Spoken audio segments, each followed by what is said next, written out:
On November 14, 2010, at 3:15 p.m., a dispatcher at Macon County, North Carolina, received a call that set off one of the most convoluted criminal investigations in the region.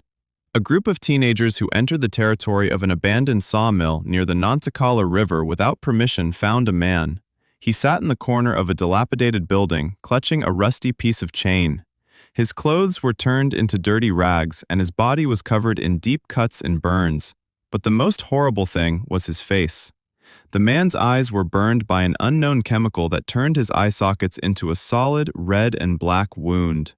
He could not see his rescuers, but when he heard the sound of footsteps, he began to shout the same name. His voice burst into a hoarse scream. It was William Taylor, a tourist who had disappeared without a trace with his wife Mary exactly 32 days earlier.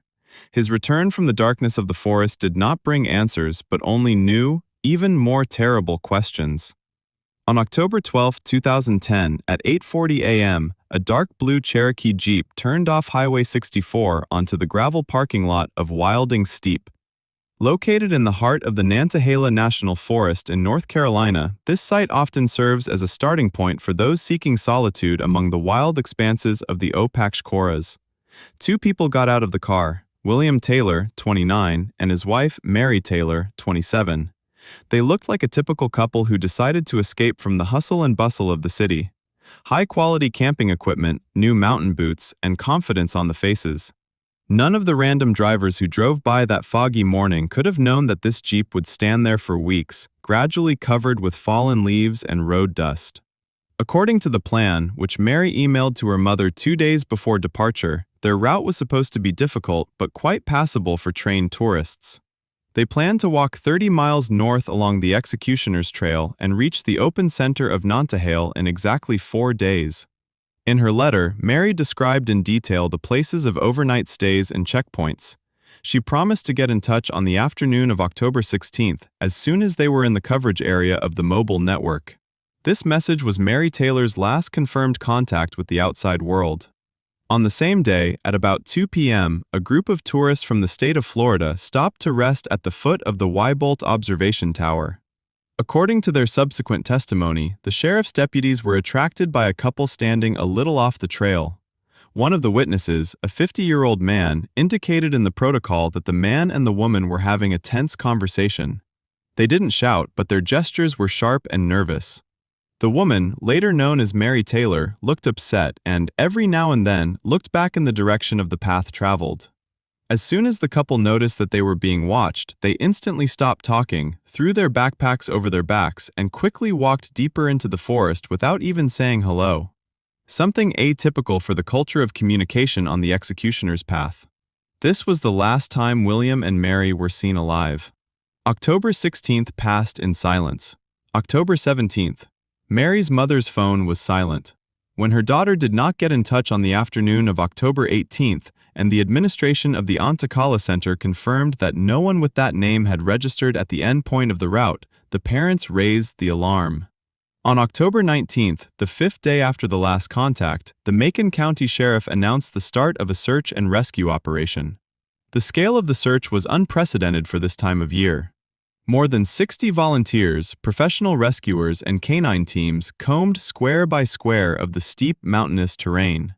A helicopter of the State Highway Patrol took off. The pilots tried to see any movement through the dense carpet of the autumn forest. The search area was centered around Mount Sailorbolt and tourist shelters along the trail where the pair could take shelter from the elements. But the forest was silent. No traces of fires, no abandoned things, no response to the loudspeaker. The breakthrough occurred on the 7th day of the search on October 21st. One of the search teams, working in a remote sector a few miles east of the official trail, radioed the find. In the dense thickets among the bushes of the genus Dendrons, a tourist backpack was found. It belonged to Mary Taylor. The circumstances of the discovery of the backpack immediately caused alarm to the investigators. He was not abandoned in a panic and did not lie on the ground, as it happens when a tourist drops a load, fleeing from danger or being injured. The backpack stood upright, leaning against the trunk of an old oak tree, as if someone had carefully placed it there, intending to return soon. Rescuers noticed that all zippers were fastened to the end. Inside, everything was put together with pedantic precision. A change of clothes was rolled up. Food was packed in sealed bags. In the inner pocket there was a wallet with documents and money.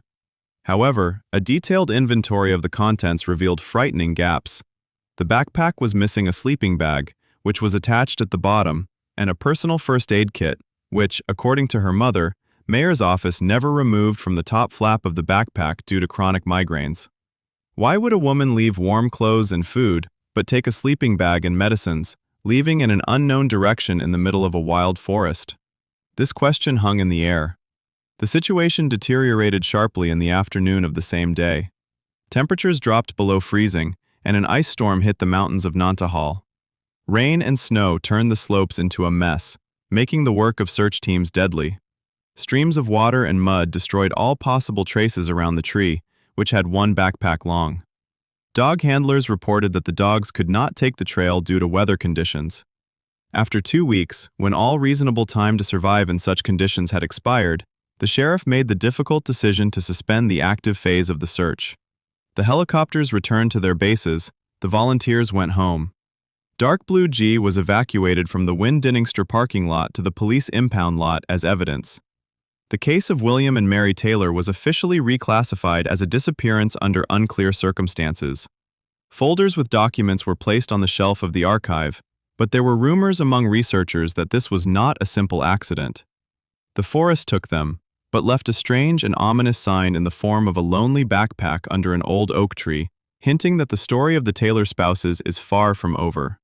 On November 13, 2010, it had been exactly 32 days since William and Mary Taylor had last seen the civilized world. Official searches were suspended, and the hopes of relatives faded with each morning frost. The forest of Nantahala returned to its usual state, silent, hiding the secret of the missing pair under a layer of damp leaves and thick mists. No one expected that the silence would be broken on this gloomy Tuesday, and even more so in the area where professional rescuers worked. At about 1 p.m., a group of 4 students from the University of Tennessee arrived at Tellicock. It is a remote area of forest, located about a dozen kilometers from where Mary's backpack was found. Young people who were fond of landscape photography were looking for a little-known waterfall, which they read about on the Pathfinder's forums. In search of a good shot, they made the fateful decision to leave the marked path and go deeper into the thicket, ignoring the warning signs of the Forest Service about the complexity of the terrain and possible landslides. Tearing through the dense thickets of rhododendrons and thorny shrubs, the group slowly descended into the gorge. The leader of the group, 20-year-old Michael, stopped to check the direction by compass. When something unnatural caught his attention near a huge fallen beech trunk covered with moss. At first, he thought it was a pile of garbage or the remains of a dead animal brought here by the wind. However, when the wind changed direction, the object moved slightly. Michael called his friends, and they approached cautiously. What they saw was forever etched in their memory. A man was half sitting on the damp ground, leaning his back against a rotten log. It was a man, but his appearance caused animal horror. His once high-quality tourist clothes turned into dirty rags with holes, through which ash-gray skin was visible. It was emaciated to the point that it resembled a living skeleton covered in parchment. Every rib and every joint bulged outward, indicative of weeks without proper nutrition. On the man's wrists, which he convulsively pressed against his chest, there were deep, inflamed furrows. The skin was rubbed to meat, and the blood mixed with mud caked around the wounds. The nature of these injuries left no doubt. These were traces of ropes or shackles with which the victims were held for a long time. The man was shivering from the cold, even though the temperature that day was relatively mild for November. But the most terrible thing was his face. When one of the students dared to ask if he needed help, the stranger raised his head abruptly. The tourists recoiled. William Taylor, and this was him, although he could only be identified by documents, was completely blind. His eyes turned into a continuous, inflamed wound.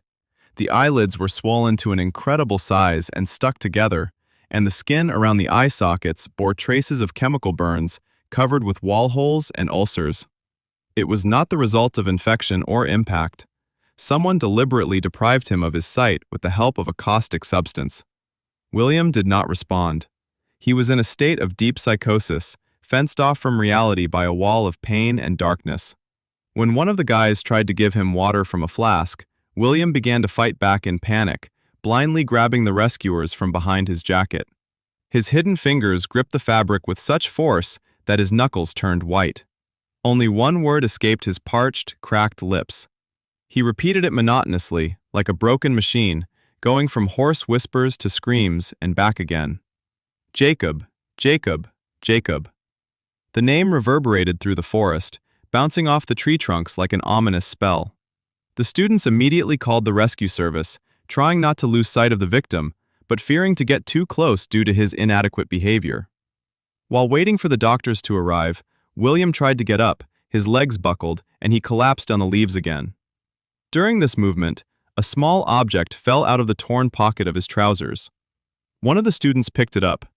It was a crumpled sheet of glossy paper, folded in three. Unfolding it, he saw a faded advertising booklet.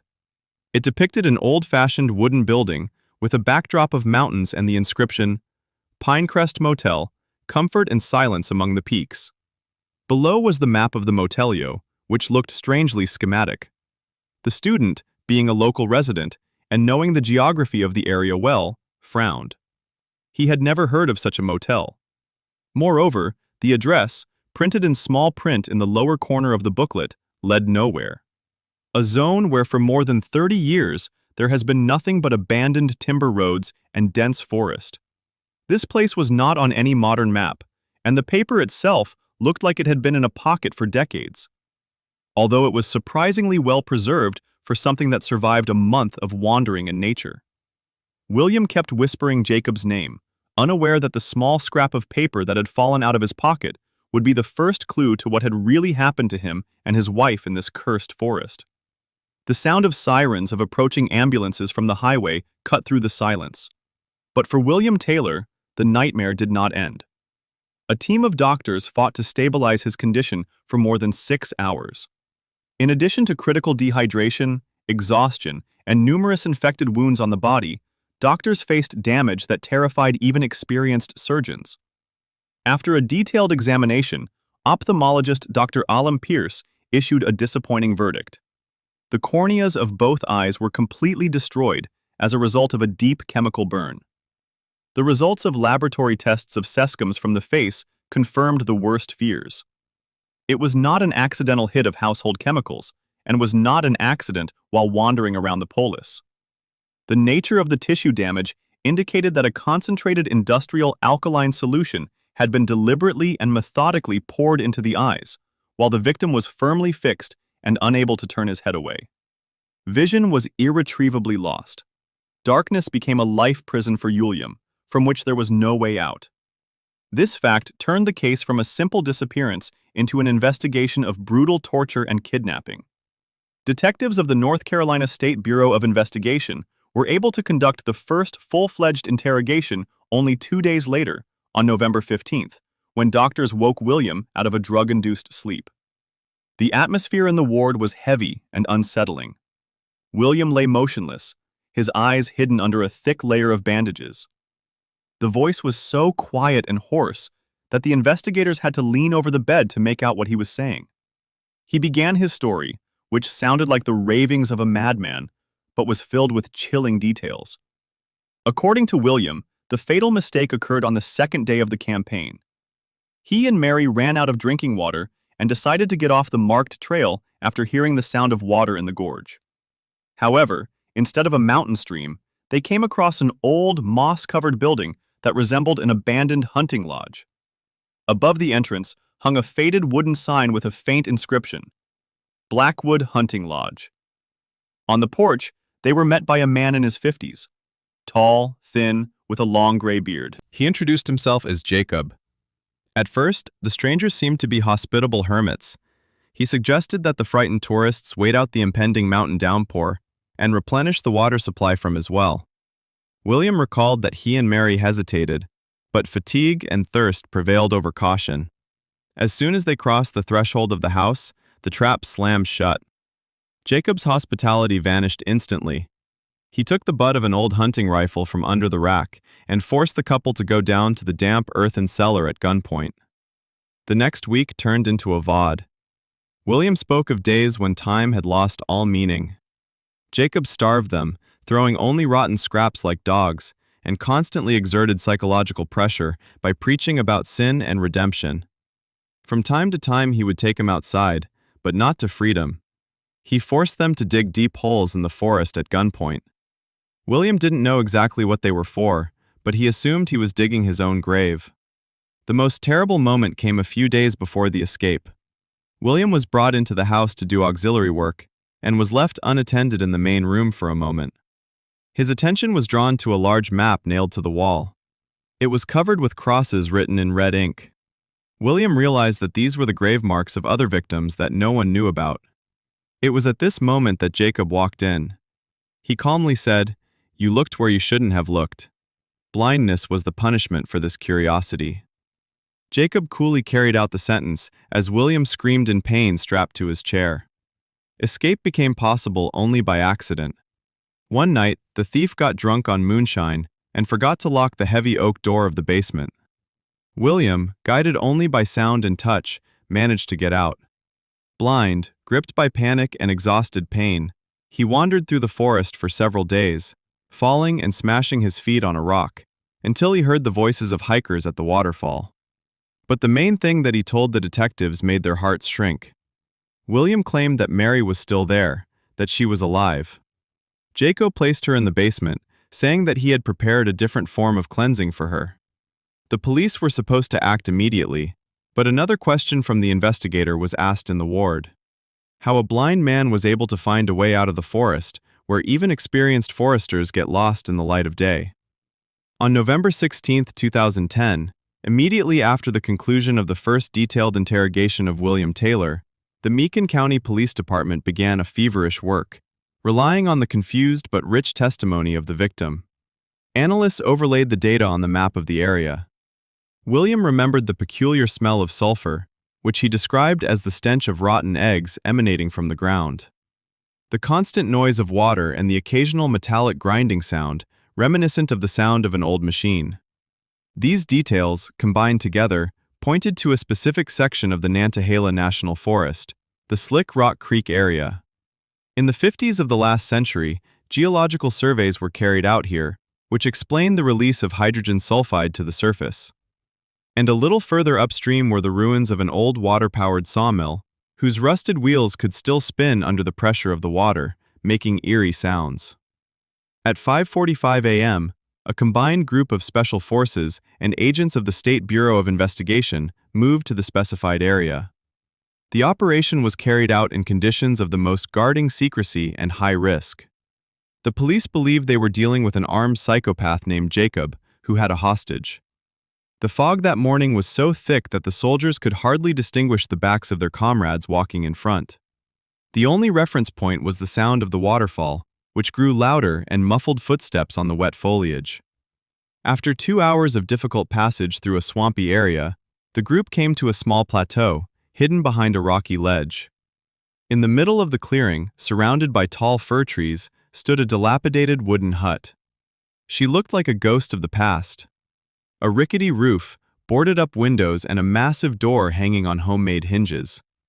There was no smoke coming out of the chimney, and an unnatural silence reigned around, broken only by the creaking of old wood. The group commander gave the signal for the assault. "Police! Everyone stay put! Hands up!" These commands sounded simultaneously with the blow of the battering ram, which smashed the front door. The commandos rushed inside, illuminating every corner with tactical lanterns ready to open fire.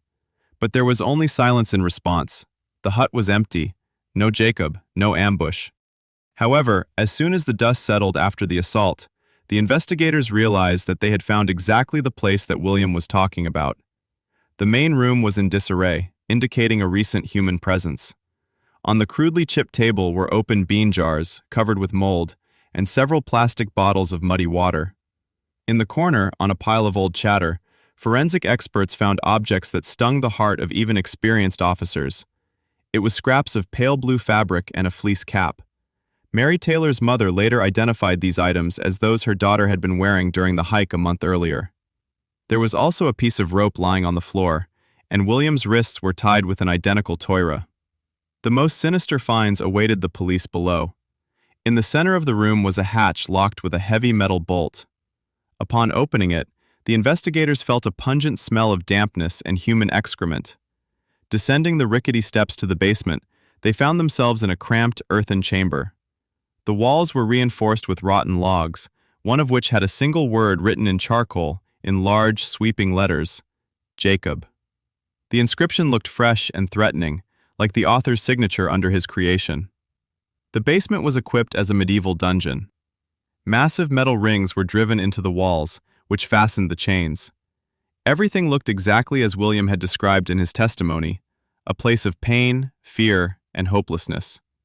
However, when the emotions from the assault subsided and the painstaking work of forensic experts began, details began to emerge that did not fit into the overall picture. The first oddity was the location of the chain rings. They were driven into logs at a height of only 20 centimeters from the earthen floor.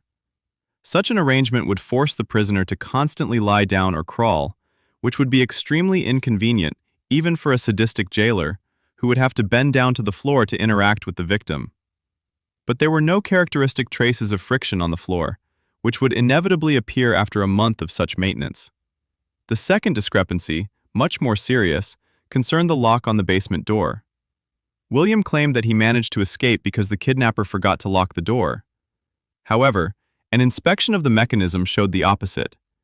It was an expensive padlock that had not been broken by brute force or left open. Its hull was neatly dismantled. The screws holding the cylinder were unscrewed from the inside of the chamber, and the internal pins were removed and lay on the floor. In the gap between the boards, the investigator found a homemade screwdriver made of a flattened coin and a metal buckle. This find baffled the investigation. How could a man blinded by a chemical and in a state of deep shock perform such a delicate work in complete darkness? Or did the prisoner have the tools and the ability to see until he lost his sight? And if William could pick the lock, why did he wait so long before fleeing? The search for Mary Taylor in the vicinity of the hut continued until late in the evening. Dog handlers combed every bush within a 3-mile radius in the hope of finding a fresh grave or a woman tied to a tree in the thicket. But the forest was clean. The dogs did not find any traces beyond the threshold of the hut. It seemed that Mary Taylor had never left the building, but she was not inside either.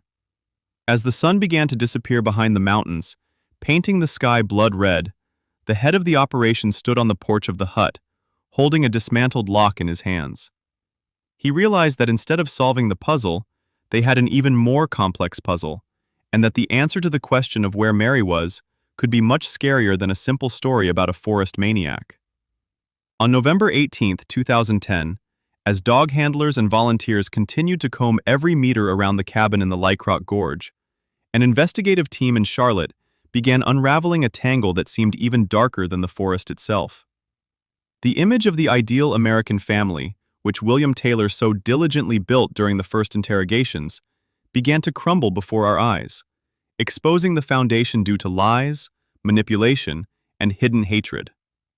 Detectives of the Bureau of Investigation, having gained access to the bank accounts and personal records of the spouses, discovered the financial abyss into which the Taylor family was slipping. According to the auditor's opinion, over the past 6 months, more than $10,000 has disappeared from joint savings accounts. The money the couple had saved for a new home and the future education of their children was transferred to offshore accounts on sites with risky exchange rates. William Taylor didn't just lose his job, he systematically robbed his family in an attempt to recoup, but only to sink deeper into debt. A survey of Mary Taylor's entourage added emotional horror to the financial collapse. On November 19th, the detectives talked to Sarah Jenkins, Mary's school friend. A conspicuously nervous woman said that 2 weeks before the disappearance, Mary asked her to hide a folder with documents. The folder contained a business card of a divorce lawyer and a draft of a domestic violence complaint that Mary never filed. Sarah remembered her friend's words. "He becomes different when he thinks I can't see. Checks my phone, controls every dollar. Last week, I found a GPS tracker in my bag. I'm afraid that he won't let me go just like that." This conversation took place 3 days before William proposed a romantic trip to the mountains, allegedly to start all over again. Now the investigators understood that this trip was not an attempt at reconciliation, but a one-way ticket. But the most convincing evidence that turned William from victim to prime suspect came not from witnesses, but from the impassive eye of the video camera. The investigation team, realizing that the preparation of a crime of this magnitude required careful planning and the purchase of specific equipment, seized surveillance footage from all hardware and hardware stores within a 100-mile radius of the starting point of the route. Analysts reviewed hundreds of hours of video footage, looking for anything suspicious in the month leading up to the events. The breakthrough occurred on November 20th at 2 a.m. One of the sheriff's deputies, who was looking through records from a Hardware City store in Sylvia, North Carolina, paused. On the monitor screen, an image dated September 28, 2010, exactly 2 weeks before the fatal attack, froze. The high-resolution video showed a man pushing a cart along a row of chemicals. He was wearing an inconspicuous gray windbreaker and a baseball cap with a visor pulled over his eyes. His face was partially obscured by sunglasses. Although the room was not too light, his physique, characteristic slouch, and manner of hiding his hands in his pockets were identical to those seen in William Taylor's wedding photographs. The camera recorded how the man methodically chose the goods. First, he put 3 skeins in the cart, reinforced with nylon rope that could support the weight of an adult. Then he went to the rack with household chemicals and took 2 5-liter canisters of industrial sewer cleaner. On the label, which could be seen when zooming in on the frame, the main component is clearly sodium hydroxide or caustic soda. It was the very substance that would burn out the eyes of the buyer in a month. The final chord of this sinister shopping was a stop at the stand with locks. The man studied the assortment for a long time, checking the heaviness and reliability of various models. In the end, he chose the Marlock padlock with an elongated choke. He took 2 identical copies. When the Kaiser pierced the goods, the man paid in cash, avoiding eye contact. When Detective Harris looked at the printout of the videotape, he felt a chill run down his spine. The lock on the screen was an exact replica of what had been found disassembled in the basement of a forest hut. The serial numbers of the batch, restored according to the receipt found in the store's database, matched. The video footage crossed out everything the police knew about the case up to that point. If William Taylor was the victim of a mad hermit, why did he buy the instrument of his own imprisonment 2 weeks before the crime? Why did he acquire a chemical substance that would later rob him of his sight? No kidnapper forces his victim to buy an instrument of torture in advance. The conclusion was terrible and unequivocal. There was no Jacob they had met by chance in the woods. There was no spontaneous attack. There was only a cold, calculated plan drawn up by a man determined to destroy his life and the life of his wife. William Taylor was not just preparing to kill. He was preparing a play in which he himself was going to play the main role of a martyr, and the walls of the basement and the caustic crack were to become the scenery. There was only one question that haunted the investigators. Where was the weapon that, according to William's script, was supposed to deliver fatal blows? And where did Mary Taylor's journey really end if she never came out of that forest? The answer to this might lie in the details that William's arrogance might have overlooked. On November 23, 2010, the investigation into William Taylor entered a new digital field. While the task forces were combing the forest, the cybercrime unit of the State Bureau of Investigation completed a full analysis of electronic media seized from the couple's home in Charlotte. The results of this examination finally destroyed the myth of the forest hermit and revealed the true, much more personal nature of Jacob. The division's lead analyst, Agent Mark Sorensen, pointed out in his report that there has not been a single person named Jacob matching the description of the attacker in the databases of criminals and residents of Macon County over the past 50 years. The identikit compiled from William's words turned out to be a compilation of the features of several famous serial killers, whose stories were widely covered in the press. It was a collective image, a ghost generated by the imagination of a person who wanted to be believed. However, the name Jacob was not a random set of sounds. It surfaced in the most unexpected place in the recovered folder of deleted items of Mary Taylor's personal email. Among hundreds of letters on work and domestic issues, investigators found correspondence with her close friend Sarah, dated August and September 2010. In these letters, Mary often mentioned a man whom she called by the code name Jay. In a letter dated September 15th, Mary wrote, "Jacob says I deserve better. He asks me to move in with him in Atlanta as soon as the divorce papers are signed. I'm afraid of William's reaction, but Jacob will protect me." Investigators quickly identified the mysterious lover. It turned out to be Jacob Miller, a 30-year-old former classmate of Mary's, with whom she began an affair on the basis of common problems in her marriage. This fact alone could have become a motive for a murder motivated by jealousy, but the next discovery turned the case into a scenario for a psychological thriller. An analysis of Mary's email access logs showed that starting September 1st, someone regularly viewed her emails from the IP address of the Taylor's home computer while Mary was at work. William Taylor didn't just know about the novel, he read every line, every declaration of love, every escape plan. He knew the name of his opponent and decided to use this name to create his own monster. The legend of Jacob of the Woods was not just an alibi, it was a perverted theatrical production. Wilm decided that if Mary wanted to go to Jacob, he would arrange for her to meet him, but on his own terms, creating the physical embodiment of his jealousy as a ruthless executioner who punishes sinners. Attributing all the atrocities to a non-existent maniac named after his wife's lover, William tried to symbolically destroy both his rival and his memory. However, there was still a question that haunted even the experienced FBI profilers involved in the case. Why did William Taylor take such a radical step as chemical self-blinding? Most criminals who try to simulate an attack on themselves limit themselves to superficial cuts or minor wounds. The complete and irreversible destruction of sight looked like an act of sheer insanity or religious fanaticism. The answer was given by Dr. Emily Wong, a forensic psychiatrist who observed William in the hospital. In her conclusion, she put forward a hypothesis that is striking in its cynical logic. In her opinion, blindness was a form of ultimatum protection from justice.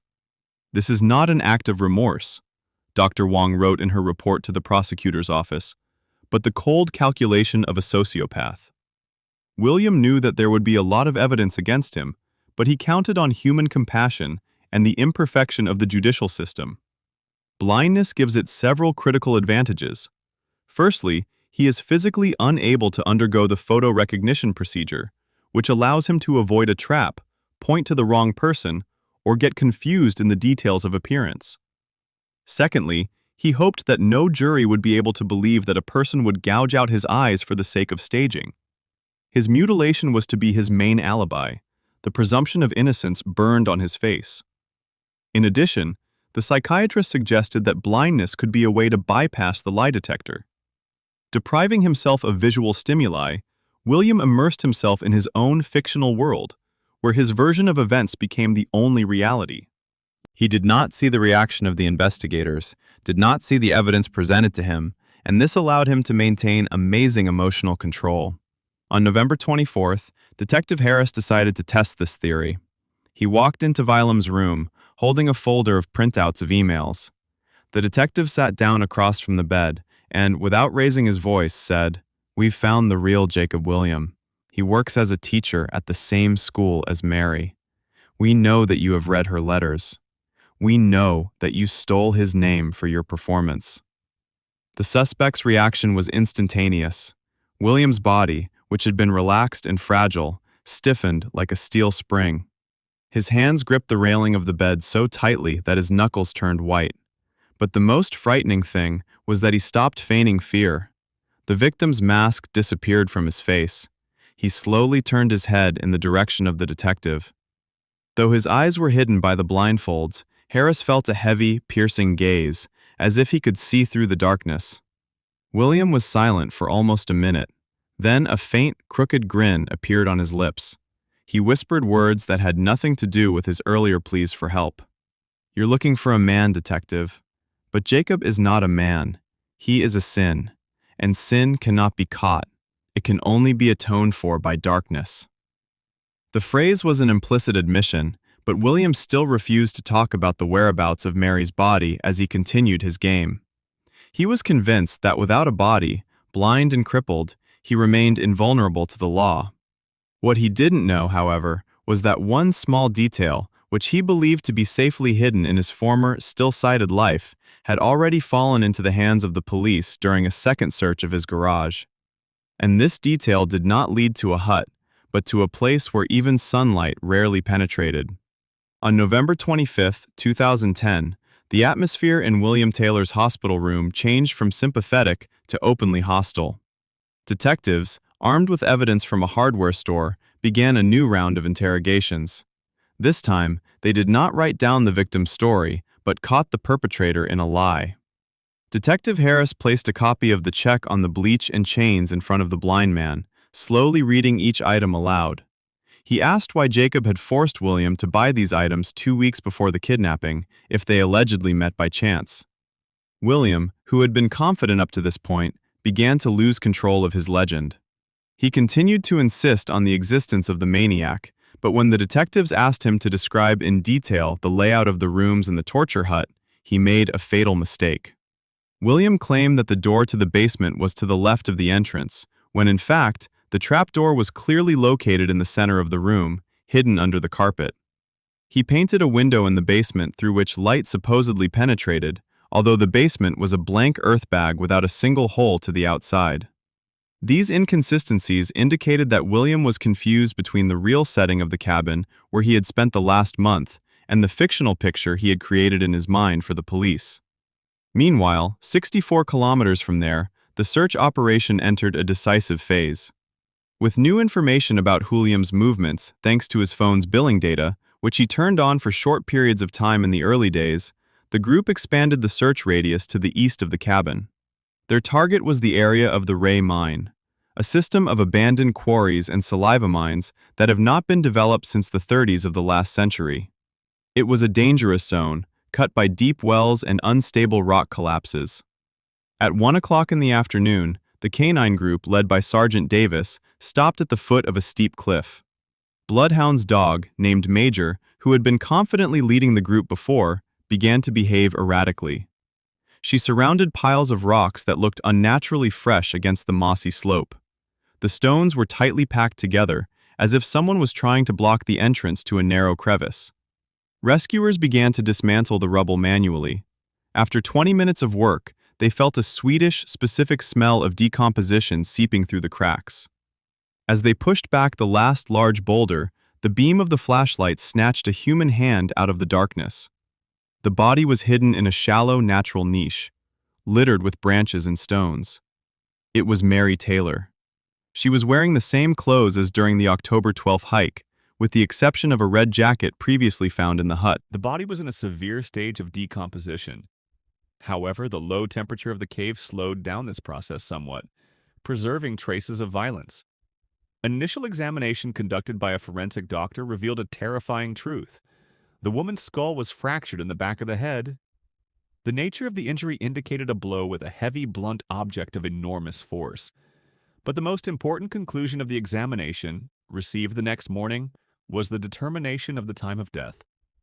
Based on the condition of the tissue and the activity of the insects, pathologists determined that Mary Taylor had died approximately 5 to 6 weeks before the discovery of the body.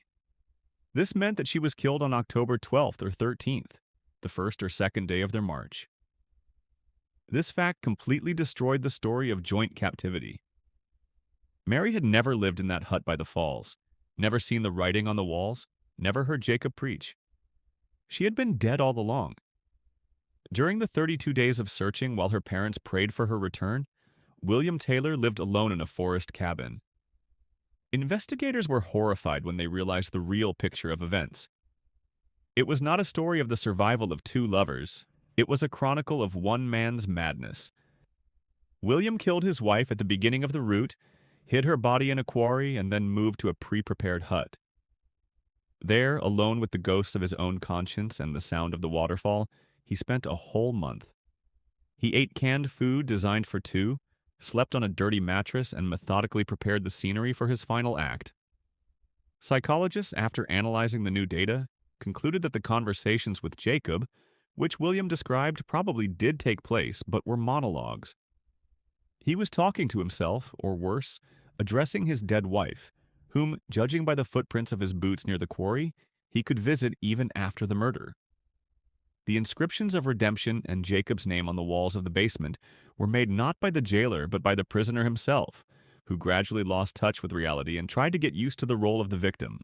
On November 26th, when Willa was officially informed of the discovery of the body, He did not ask how she died. He did not ask where she was found. He just turned to the wall and asked for a glass of water. His silence was louder than any confession. However, among the things found next to Mary's body was an item that William believed was lost forever. This item not only confirmed his guilt, but also revealed what was going on in his head in the moments leading up to the murder, and contained the last thing her eyes saw before he decided to plunge them into darkness. On November 28, 2010, when it seemed that all the horrific finds in the Taylor case had already been made, the Nantahala forest gave away the last and most important piece of evidence. Detective Harris, guided by intuition and strange marks on a map found in William's garage, returned to the cabin area. 150 meters north of the building, in the hollow of an old rotten chestnut tree, hidden under a layer of moss and stones, he found a sealed plastic container. It was a hiding place that William Taylor had prepared long before the start of his bloody performance. Inside the container was a small leather-bound notebook. It was William's real diary, not the one he wrote with charcoal on the walls of the basement for the police, but a chronicle of his preparation for the crime. The first recordings were dated August 2010, just after he learned of Jacob Miller's existence. The contents of the diary shocked even experienced prosecutors. William described his training in detail. The entry, dated September 20th, read, "Today I spent 6 hours blindfolded in my basement. I'm learning to focus on listening. I count the steps from the bed to the door. Darkness is not scary. Darkness is my only way out. If I can't see, they won't be able to see my lies." William Taylor did not just blind himself in a fit of despair. He trained for months to be blind. He prepared his body and mind for life with a disability, considering it an acceptable price to pay for killing his wife, and clearing himself of all suspicion. Based on the diary and the results of the examinations, the investigation restored the final picture of what happened on October 12th. That morning, arriving at the Stars parking lot, William and Mary hit the road. But William led his wife not along a tourist path, but along a country road to an abandoned quarry where he had prepared a place in advance. At about 2 p.m., when they reached the gorge, he struck her a fatal blow on the head with a stone while she was photographing the landscape. Death came instantly. He hid her body, piling it up with stones, and took her red jacket as a trophy. After the murder, William moved to the hut that he had equipped 2 weeks earlier, delivering food and tools there. He spent the next 30 days in voluntary seclusion. He starved himself to make himself look exhausted. He cut his wrist to mimic shackle marks and wrote Jacob's name on the walls. It was a one-man show intended for the future audience of the jury. The final act of this drama took place on November 13th. Hive realized that the moment of salvation was approaching. He knew that as a husband, he would be the first suspect, but as a blind, broken victim of a maniac, he would only evoke compassion. He was administering lidocaine, stolen from his wife's medicine cabinet to numb the pain, and used industrial bleach. He poured a caustic liquid into your eyes with his own hands, extinguishing the light forever. After that, in a state of shock, he got out onto the road, where he was found by tourists. The trial of William Taylor began on September 5, 2011. The courtroom was overcrowded. In her closing speech, State Attorney Elizabeth Stone called William the architect of his own hell. When she read fragments of his diary in which William described hatred for his wife and her lover, a silence reigned in the hall. He didn't shout Jacob's name because he was asking for help, the prosecutor told the jury, or because he was afraid. It was his cry of triumph. For him, Jacob was a symbol that he had won. He took Mary. He destroyed her future with another man and thought that he had deceived justice itself by hiding behind his blindness. The line of defense built on insanity collapsed. A cold calculation recorded on paper proved that William Taylor was in his right mind. He was ready to sacrifice his eyesight to save the woman he considered his property. His jealousy was so strong that he preferred to live in darkness rather than see her happy with another man.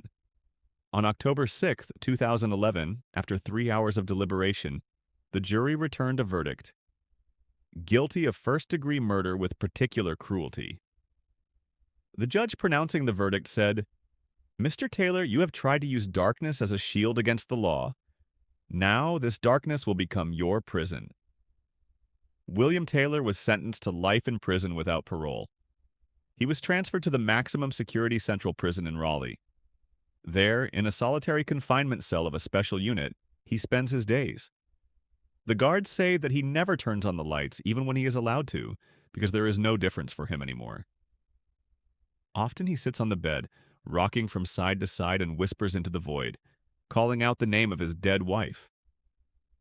The story of the disappearance in the Nantahala forest is over. Nature is slowly absorbing the remains of an old hut by the waterfall, erasing the traces of the crime. However, the legend of the blind prisoner and the non-existent maniac Jacoby remained in the memory of the locals as a reminder that the most terrible demons live not in the forest thicket, but in the depths of the human soul, capable of terrible things for the sake of revenge. William Taylor got what he wanted. He stayed with the city hall forever, locked in the eternal night of his memory from which there is no way out.